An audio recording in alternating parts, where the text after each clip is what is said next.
Goeiedag julle, Rihanna weer saam met julle van die Bybel in 1 jaar. Vandag spandeer ons tyd saam in Genesis 32. Hier lees ons waar Jakob op pad terug na Kanaan is, nadat hy jare lank by Laban gebly het.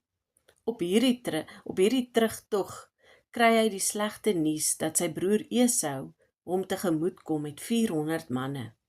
Julle sal onthou dat die laaste keer wat hulle ontmoet het, wou Esau vir Jakob doodgemaak het. Julle kan net dink wat alles op daardie stadium deur Jakob se kop moes gegaan het. Want skielik word hy gekonfronteer deur sy verlede en pak vrees hom beet. In vers 1 sien ons nog voordat Jakob die slegte nuus oor sy broer se koms Esau ontvang, openbaar God aan hom 'n hele laar van engele om hom. Hierdie engele het nie op daardie tydstip daar aangekom nie. Hulle was nog altyd daar. Jakob se oë was net nou geopen om hulle te kon sien. Dis asof God Jakob geestelik voorberei vir hierdie beproewing wat binnekort oor sy pad gaan kom en hom bemoedig dat hy nie hoef te vrees nie, want die Here is sy beskerming. Hy het lank voor die beproewing reeds 'n laar van engele uitgestuur om hom te beskerm. Hy was nog heeltyd by hom. En dit geld vir my en jou ook vandag. Hoeveel keer het God ons al beskerm, gelei en gedra, sonder dat ons dit eers besef het? Ons grootste probleem is nie dat God nie teenwoordig is nie. Ons probleem is dat ons dit vergeet wanneer vrees opdaag. Nou in hierdie vrees sien ons dan hoe Jakob die regte ding doen en bid. Hy bid 'n pragtige gebed uit sy hart en herinner God aan sy beloftes en erken sy afhanklikheid van God en sy eie onwaardigheid. Maar kyk dan wat doen Jakob na hierdie gebed. Hy begin dadelik sy eie planne maak. Hy verdeel sy kamp in sy eie 2 laars. Hy stuur geskenke vooruit vir Esau en bly dan sommer self agter. Jy sien, Jakob het God se 2 laars van engele vergeet en toe sy eie 2 laars gemaak. Hoe dikwels sê ons nie ook soos Jakob, Here, ek vertrou U, maar ons hou nog steeds 'n plan B hier in ons sak. Hoe gereeld doen ons dit?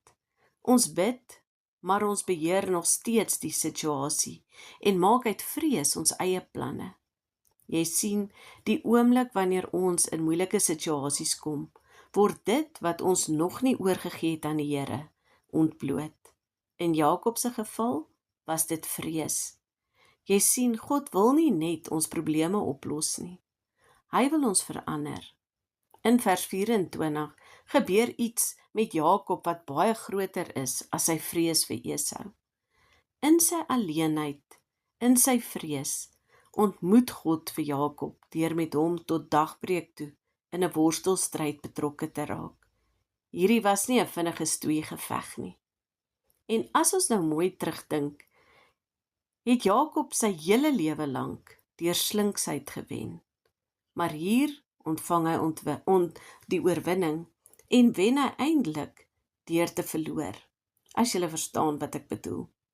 God bring Jakob aan die einde van sy eie krag deur sy heup uit potjie te slaan. John Cousins sê iets wat my nogal getref het. Hy sê, God moet soms ons natuurlike vermoëns aanraak, nie om ons te straf nie, maar om ons afhanklik te maak. Jy sien, ons grootste vyand is nie altyd buite ons nie. Dit is binne in ons selfvertroue, ons beheer en ons vleeslike natuur. Ons lees in vers 26 hoe Jakob aan die einde van sy krag kom en hy kan net nie meer verder beklei nie en hy hou nou net vas. En dit is die oomblik van oorwinning. En dan, so in die vashou, sê hy aan die Here, ek sal U nie laat gaan tensy U my seën nie. Dan seën die Here hom met 'n nuwe naam, naamlik Israel. En is hy nou nie meer die bedrieër nie, maar beteken sy naam nou God heers. Wat 'n les is dit nie vir my en jou nie. Ons oorwin nie deur sterker te word nie. Ons oorwin deur oorwin te word deur God. Ons sien hoe Jakob, alhoewel hy geseën is van daardie dag af, mank loop, en hoe elke tree hom vir die res van sy lewe herinner aan sy ontmoeting met God en sy afhanklikheid van hom.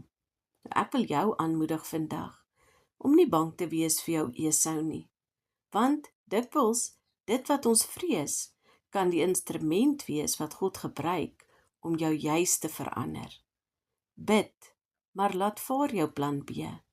Ware vertroue beteken jy plaas jouself eerste in die lyn, nie agter jou geskenke en jou eie planne nie. Al is hierdie nie lekker nie, moet ons God toelaat om ons te breek, waar ons op onsself staat maak. Daardie heup aanraking mag seer wees, maar dit bring afhanklikheid. Hou vas aan God, selfs wanneer jy swak voel. Soms is die grootste geloof net om nie los te laat nie. God wil jou nie net red van jou Esau nie. Hy wil jou red van jou Jakob, jou eie ek. En wanneer hy klaar is, sal jy dalk iets fisies soos Jakob oor hê, maar jy sal geseënd wees. Julle moet 'n mooi en geseënde dag verder hê. Totsiens.